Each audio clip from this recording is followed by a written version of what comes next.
I'm Ray McDonald with more of the world's best variety to share after this news update on VOA Music Mix. News.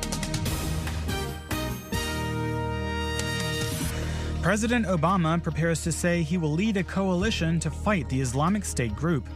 And U.S. lawmakers send mixed messages about how to deal with the militants ahead of Mr. Obama's speech. I'm Michael Lipin reporting from Washington. In the coming hour, President Barack Obama is due to present a plan to lead an international coalition to fight Islamic State militants in Iraq and Syria.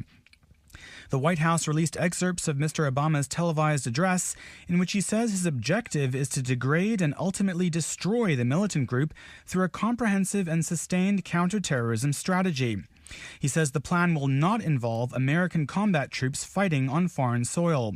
Earlier, Mr. Obama authorized $25 million in spending to provide immediate military assistance to the Iraqi government.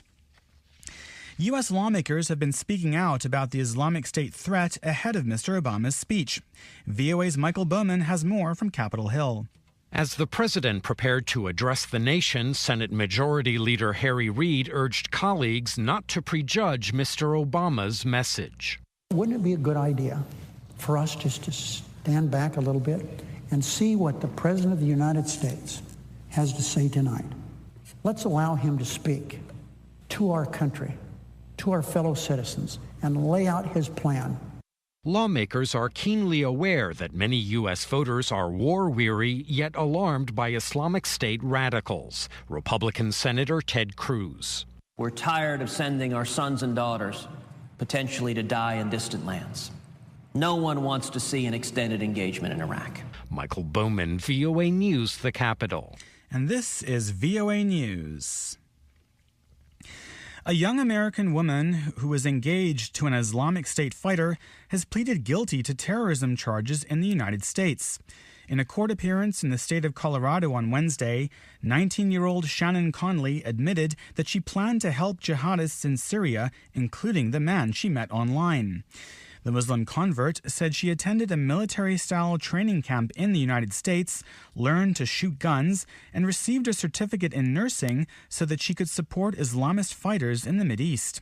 Conley will be sentenced in January and faces up to 5 years in prison. Well, to listen to President Obama as he speaks out about the Islamic State threat, go to our website at voanews.com. We're providing live coverage beginning at midnight 30 Universal Time on Thursday. An American charitable group, the Bill and Melinda Gates Foundation, says it will provide $50 million to health workers fighting a growing Ebola outbreak in West Africa. The Seattle-based foundation says it will immediately give funds to the United Nations and international aid agencies to purchase badly needed supplies and support emergency operations in the affected African countries.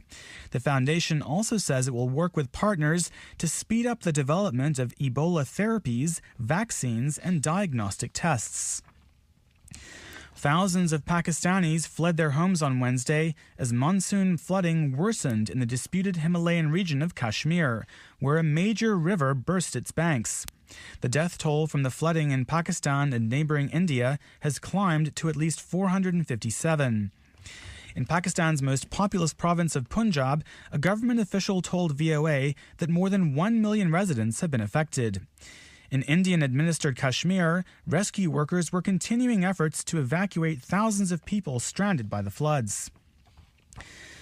The Earth's ozone layer is recovering, thanks to global action starting in the 1980s. That's when nations began phasing out the use of man-made gases that damage the fragile high-altitude screen.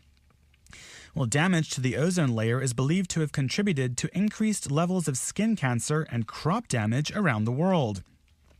But for the first time in 35 years, scientists have been able to confirm a statistically significant and sustained increase in stratospheric ozone. Scientists say ozone levels climbed 4% in key mid-northern latitudes, about 50 kilometers above the Earth's surface. The ozone layer had been thinning since the late 1970s, mostly because of the effects of chlorofluorocarbons called CFCs, which destroyed ozone molecules. I'm Michael Lipin in Washington. That's the latest world news from VOA.